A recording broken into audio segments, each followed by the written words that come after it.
Hallo, herzlich willkommen zum dritten Teil des Pinball 3D Tutorials mit Unity. Heute kümmern wir uns darum, dass wir Punkte erspielen können und dass es etwas bunter wird und leuchtet. Wir befassen uns mit den Klassen Bumper, LED, LED Controller und LED Controller Settings. Die Controller Settings, das wird ein Scriptable Object sein, in der wir Daten für den LED Controller festhalten und durch Zuweisen jeweils neuer Settings schnell anderes Design und Verhalten festlegen können. Bevor es losgeht, nochmal eine kleine Bitte. Wenn du diesen Kanal regelmäßig schaust, belohne meine Arbeit bitte mit einem Abo. Nur so kann mein Kanal wachsen und ich danke dir dafür. Ich habe schon ein wenig vorbereitet. Wie du siehst, habe ich das bereits vorhandene Bumper Prefab mehrmals auf den Pinballtisch gezogen und eben positioniert. Ich habe auch einige Änderungen vorgenommen am Prefab. Da gehe ich mal hin, doppelklicke auf Bumper und in die Prefab-Ansicht. Ich habe dem Außenbereich hier das bereits vorhandene orangene Material gegeben und ein neues TextMesh Pro habe ich erzeugt. Dieses habe ich auf die Größe geändert, sodass 4 Nullen hinpassen. Im Editor habe ich diesmal nicht mehr vorbereitet als das. Den Rest machen wir zusammen dann. Hier in Zylinder 4 nur zur Erklärung sind sehr viele einzelne Kindobjekte. Diese werden uns dann später als LEDs dienen. Als nächstes benötigen wir 4 Skripte: Bumper, LED-Controller, LED und LED-Controller Setting. Zunächst schauen wir uns mal die LED-Controller Setting an. Dieses Skript muss von Scriptable Object haben und dient dazu, die Eigenschaften für den Controller zu speichern. Dadurch können wir durch einfaches Zuweisen eines neuen Setting Objects später die Eigenschaften, Farben und Animationsdaten ändern. Da wir das Skript als Asset erstellen müssen, benötigen wir also hier das Attribut Create Asset Menu. Dann haben wir hier mehrere Felder, die sich eigentlich selbst erklären, also verschiedene Zeiten für Verzögerungen und Pausen oder wie viele Loops die Circle-Animation der LED haben soll und das Material der LED jeweils im Standard oder bei Animationen. Dann noch einige Eigenschaften für Texte, Font Weight, Farben und so weiter. Dann sehen wir uns als nächstes die LED-Klasse an. In der öffentlichen Methode init wird zuerst der Mesh-Renderer geholt und dann das Standardmaterial gesetzt und gespeichert. Dann gibt es eine öffentliche SetAnimation-Methode, in der die jeweiligen Daten angenommen werden.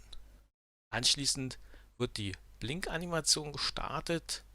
Die Blink-Animation ist eine Coroutine. Hier läuft also eine Blink-Animation ab, die durch das Max-Count in der While-Schleife begrenzt wird. Dann noch die Stop-All-Methode, die die Coroutine stoppt und das Material auf Standard zurücksetzt. Diese LEDs werden vom LED-Controller angesteuert. Das sehen wir uns als nächstes an. Hier werden zunächst die Standard-Settings in dem Scriptable Object festgehalten, also als LED-Controller-Setting. Dann ist hier der Parent angegeben, in dem sich die LEDs befinden. Ist das dann dieser hier, dieser Parent. Hier holen wir uns den LED-Text und weisen die ganzen Instanzen von LED der LED-Liste zu. Vorher geben wir dem Objekt natürlich die Komponente LED. Zunächst bestimmen wir hier die Settings, die verwendet werden sollen. Wenn es sich bei der Animation nicht um eine Circle-Animation handelt, also im Kreis herum nacheinander handelt, sondern nur um ein reines Blinken, dann durchlaufen wir die LED-Liste und starten für jede LED die Animation mit den Daten aus dem Scriptable Object Settings. Ansonsten starten wir die Circle-Animation-Methode. Bei der Circle-Animation animieren die LEDs im Kreis herum, aber in jeder zweiten Runde wird gestoppt. Hier wird nach jeder LED kurz gewartet und dann die nächste gesetzt. Nach jeder Runde gibt es eine Pausenzeit. Hier unten gibt es noch eine Zählanimation, die hier durch diese Methode gestartet wird. Dieser Coroutine wird von einer Zahl zu einer anderen Zahl hin gezählt. Die Daten dazu sind wieder in den Settings enthalten. Am Ende werden hier die normalen Textdaten wieder zurückgesetzt. Dazu dient diese setLED-TextColor-Methode hier. Und nun zum letzten Skript, dem Bumper. In dem Points-Array werden die möglichen Punktzahlen angegeben. Diese werden später nach jedem Treffer quasi ausgelost und für den nächsten Treffer festgelegt. Dann die Kräfte und der Radius, also wo der Ball nach einem Treffer weggestoßen wird. Und hier die LED-Controller-Settings, die genutzt werden, wenn der Ball auftritt auf dem Bumper. Hier speichern wir die letzten und die aktuellen Punkte, um das spätere Hochzählen der Punkte überhaupt machen zu können. Wir brauchen natürlich den LED-Controller, der zu diesem Bumper gehört. Außerdem legen wir uns ein Event an, wenn der Ball trifft. Dieser ist Public Static, damit sich die anderen Objekte darauf anmelden können. Wir nutzen also auch hier Action, das du schon aus der letzten Folge kennst, diesmal aber nicht als Callback, sondern als Event.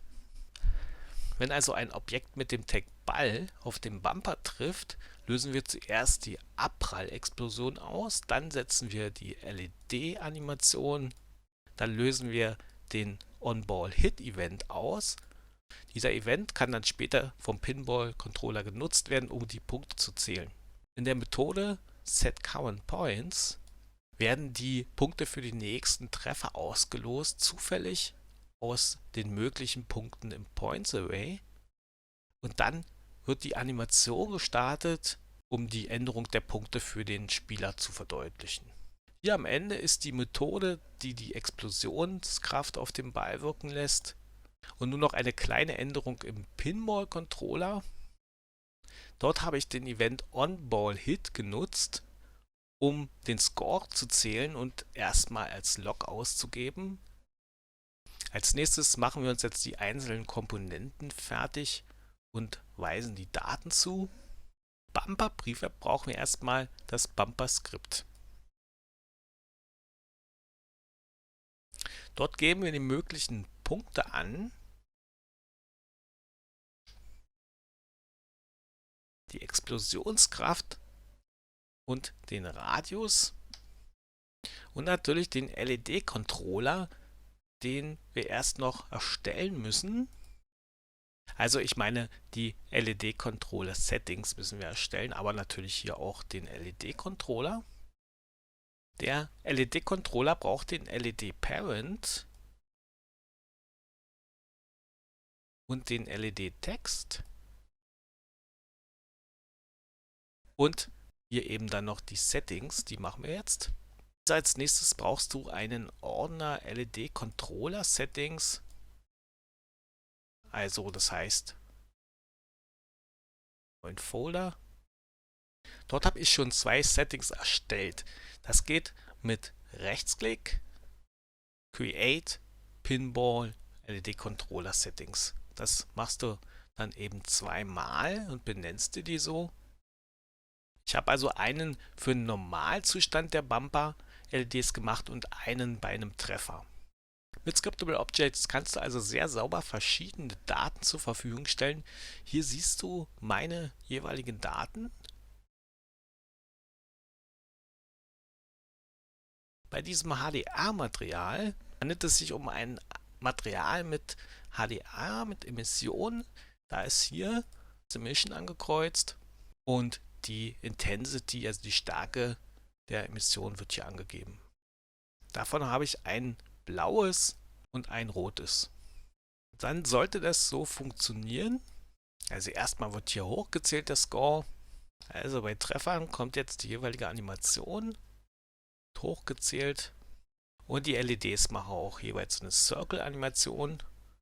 Zwischendurch macht der Bumper seine normale Animation und in der Konsole wird auch schon Score angegeben. Diese Zählanimation sollte man vielleicht noch ein bisschen schneller machen, würde ich sagen.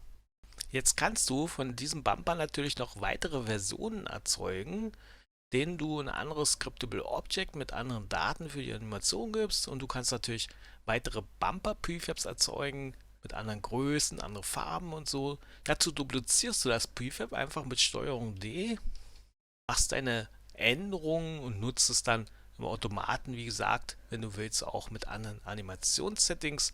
Und das mache ich jetzt auch noch schnell.